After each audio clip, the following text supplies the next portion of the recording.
আসসালামু আলাইকুম, স্বাগত জানাচ্ছি আন্তর্জাতিক সংবাদে। জানিয়ে দেব সর্বশেষ আপডেট আন্তর্জাতিক সংবাদ। শুরুতেই সংবাদ শিরোনাম, পরে বিস্তারিত। এবার ভারতের রাফাল যুদ্ধবিমান রুখে দিয়েছে পাকিস্তান, দাবি খাজা আসিফের। এদিকে সুদানে আরএসএফের হামলায় ৩০০ বেসামরিক লোক নিহত। আরও থাকছে, ইয়েমেনের ক্ষেপণাস্ত্র হামলায় ভাঙল ইসরায়েল মার্কিন প্রতিরক্ষা। এবং সর্বশেষ জানিয়ে দেব, ভারতকে কঠোর হুঁশিয়ারি দিল পাকিস্তানের সশস্ত্র বাহিনী। এতক্ষণ শুনছিলেন সংবাদ শিরোনাম, এবার বিস্তারিত। তবে তার আগে আমাদের চ্যানেলটি সাবস্ক্রাইব করুন এবং লাইক, কমেন্ট, শেয়ার করে পরবর্তী আপডেট পেতে আমাদের সাথেই থাকুন। ভারতের রাফাল যুদ্ধবিমান রুখে দিয়েছে পাকিস্তান, দাবি খাজা আসিফের। সাম্প্রতিক সীমান্ত উত্তেজনার সময় ভারতীয় রাফাল যুদ্ধবিমান পাকিস্তানের ইলেকট্রনিক জ্যামিং প্রযুক্তির মুখে পড়ে পিছিয়ে হটতে বাধ্য হয়েছিল বলে দাবি করেছেন পাকিস্তানের প্রতিরক্ষামন্ত্রী খাজা আসিফ। ARY নিউজের আলোচিত টকশো সওয়াল ইয়াহো হাই এ অংশ নিয়ে খাজা আসিফ বলেন, ভারত অধিকৃত কাশ্মীরের আকাশসীমায় রাফাল যুদ্ধবিমান প্রবেশ করলে আমাদের প্রতিরক্ষা বাহিনী দ্রুত প্রতিক্রিয়া জানায়।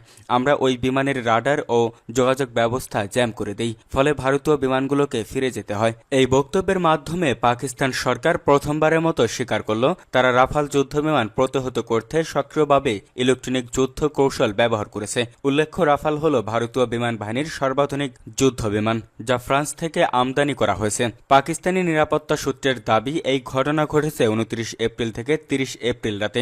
যদি পাকিস্তান বিমান বাহিনীর বিমান প্রতিরক্ষা ব্যবস্থা ওই রাতে রাফাল বিমানগুলোর যোগাযোগ এবং রাডার সিস্টেম জ্যাম না করত, তবে ভারতীয় বিমানগুলো পাকিস্তানের ভূখণ্ডে আক্রমণ করতে সক্ষম হতে পারত। খাজা আসিফ আরও বলেন, ভারতের সঙ্গে উত্তেজনা এখনও বিদ্যমান। পহলগামের ঘটনায় আমরা যদি নিরপেক্ষ তদন্তের দাবি না করতাম, তাহলে আন্তর্জাতিক সম্প্রদায়ের দৃষ্টি পাকিস্তানের বিরুদ্ধে আরও কঠোর হতে পারত।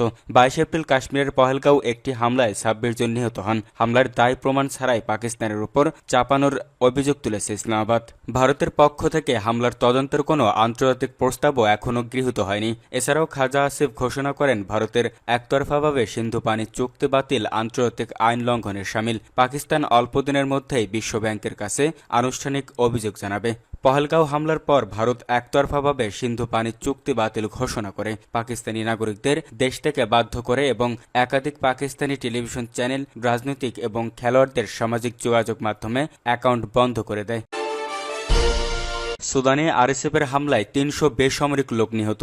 সুদানের আধা সামরিক র্যাপিড সাপোর্ট ফোর্সেস আরএসএফের বিরুদ্ধে দেশটির পশ্চিম কান্দোফান রাজ্যের আল নাহুদে ৩০০ জন বেসামরিক নাগরিককে হত্যার অভিযোগ উঠেছে। দেশটির পররাষ্ট্র মন্ত্রণালয় এই অভিযোগ তুলেছে। আরএসএফ এই অভিযোগের বিষয়ে কোনো মন্তব্য করেনি, তবে ঘোষণা দিয়েছে যে তারা দক্ষিণ সুদানের আল নাহুদ দখলের একদিন পর পশ্চিম কর্দোফানের এল খুয়ের নিয়ন্ত্রণ নিয়েছে। পররাষ্ট্র মন্ত্রণালয় এক বিবৃতিতে বলেছে, আরএসএফ মিলিশিয়া দেশের বিভিন্ন স্থানে মানবতা বিরোধী অপরাধ, গণহত্যা এবং জাতিগত নির্মূল চালিয়ে যাচ্ছে।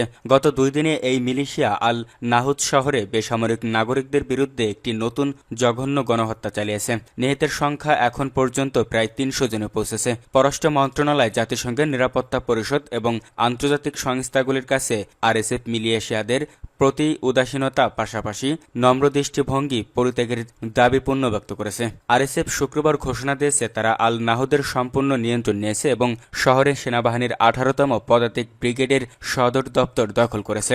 আল নাহুদ পূর্বে সেনাবাহিনীর নিয়ন্ত্রণে ছিল। 2024 সালের জুলাই মাসে আরএসএফ তাদের মূল রাজধানী এল ফুলা দখল করার পর পশ্চিম কান্দোফেনের অস্থায়ী প্রশাসনিক রাজধানী ঘোষণা করা হয়।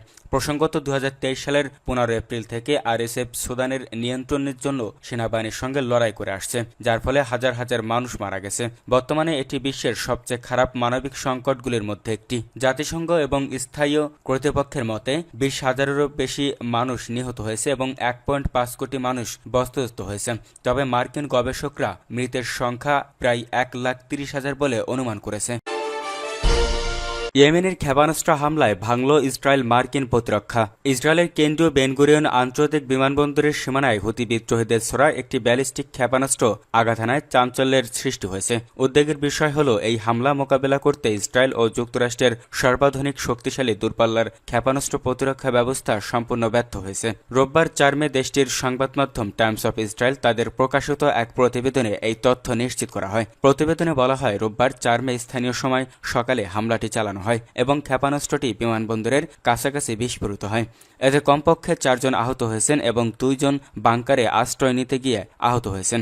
স্থানীয়ভাবে ছড়িয়ে পড়া ভিডিও ফুটেজে দেখা গেছে তেল আবিবের আকাশে কালো ধোঁয়ার কুণ্ডলি উঠছে এবং আতঙ্কিত মানুষ রাস্তায় গাড়ি থামিয়ে নিরাপদ আশ্রয় খুঁজছেন। যদিও এসব ভিডিওর সত্যতা স্বাধীনভাবে যাচাই করা যায়নি। ইসরায়েলি প্রতিরক্ষা বাহিনী IDF জানায় ক্ষেপণাস্ত্র প্রতিরোধে একাধিকবার চেষ্টা করা হয়, ব্যবহার করা হয় ইসরায়েলের দূরপাল্লার ক্ষেপণাস্ত্র প্রতিরক্ষা ব্যবস্থা এবং যুক্তরাষ্ট্রের মোতায়েন করা third terminal high altitude area defence system, কিন্তু কোনো সিস্টেমেই ক্ষেপণাস্ত্রটিকে সফলভাবে থামাতে পারেনি। ইরান সমর্থিত হুতি গোষ্ঠী এই হামলার দায় এখনও আনুষ্ঠানিকভাবে স্বীকার করেনি। তবে পূর্বেও গাজায় হামলার জবাবে হুতিরা একাধিকবার ইসরায়েলের অভিমুখে ক্ষেপণাস্ত্র ছুড়েছে। বিশ্লেষকরা বলেছেন, একটি অপেক্ষাকৃত দুর্বল গোষ্ঠীর হামলা যদি ইসরায়েলের গুরুত্বপূর্ণ স্থাপনায় পৌঁছাতে পারে, তাহলে এটি শুধু প্রযুক্তিগত ব্যর্থতা নয়, বরং গোটা আঞ্চলিক নিরাপত্তা অবকাঠামোর উপর প্রশ্নচিহ্ন তৈরি করে। এটি যুক্তরাষ্ট্র ও ইসরায়েলকে কৌশলগতভাবে নতুন করে ভাবতে বাধ্য করবে। প্রসঙ্গত, ইরানের হুমকি মোকাবেলায় যুক্তরাষ্ট্র 2023 সালের ইসরায়েলে থার্ড মোতায়েন করেছিল। এটি মূলত দূরপাল্লার ব্যালিস্টিক ক্ষেপণাস্ত্র প্রতিরোধে ব্যবহৃত হয়। বিশ্বের অন্যতম সুরক্ষিত অঞ্চল বলে বিবেচিত ইসরায়েল ও মার্কিন প্রতিরক্ষা ব্যবস্থার এমন দুর্বল অবস্থা এখন আন্তর্জাতিক আলোচনার কেন্দ্রবিন্দুতে পরিণত হয়েছে। উল্লেখ্য, third terminal high altitude area defence হল যুক্তরাষ্ট্রের তৈরি একটি অত্যাধুনিক ক্ষেপণাস্ত্র প্রতিরক্ষা ব্যবস্থা। এটি শত্রু দেশের সোরা ক্ষেপণাস্ত্র বা দূরপাল্লা ব্যালিস্টিক ক্ষেপণাস্ত্র মাঝ আকাশে ধ্বংস করে দেয়, যাতে সেটি লক্ষ্যবস্তুতে আঘাত আনতে না পারে।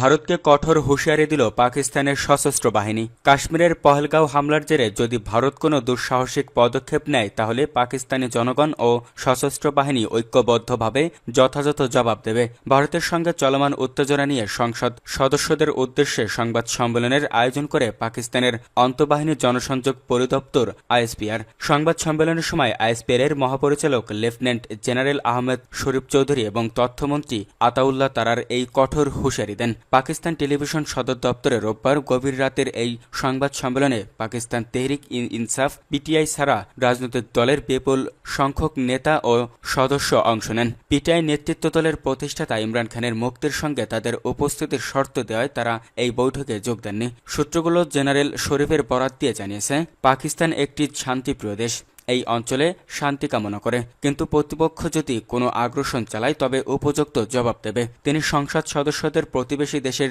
যে কোনো দুঃসাহসিক কাজ মোকাবেলায় সশস্ত্র বাহিনীর প্রস্তুতি সম্পর্কে অবহিত করেন। তারার বর্তমান উত্তেজনাপূর্ণ পরিস্থিতিকে পাকিস্তানের দৃষ্টিভঙ্গি এবং কূটনৈতিক পদক্ষেপ সম্পর্কে রাজনৈতিক নেতাদের অবহিত করেন। প্রসঙ্গত, কাশ্মীরের পহেলগাঁওয়ে সন্ত্রাসী হামলায় 26 জন নিহতের ঘটনার পর থেকে দুই প্রতিবেশী দেশ ভারত ও পাকিস্তানের মধ্যে তীব্র উত্তেজনা বিরাজ করছে। হামলার জন্য ভারত আনুষ্ঠানিকভাবে পাকিস্তানকে দায়ী না করলেও তাৎক্ষণিকভাবে পাকিস্তানিদের ভিসা বাতিল, কূটনৈতিক বহিষ্কার ও সিন্ধু নদের পানি বন্টন চুক্তি স্থগিতের মতো বেশ কয়েকটি কঠোর পদক্ষেপ নেয়। তথ্যসূত্র দ্য নিউজ ইন্টারন্যাশনাল।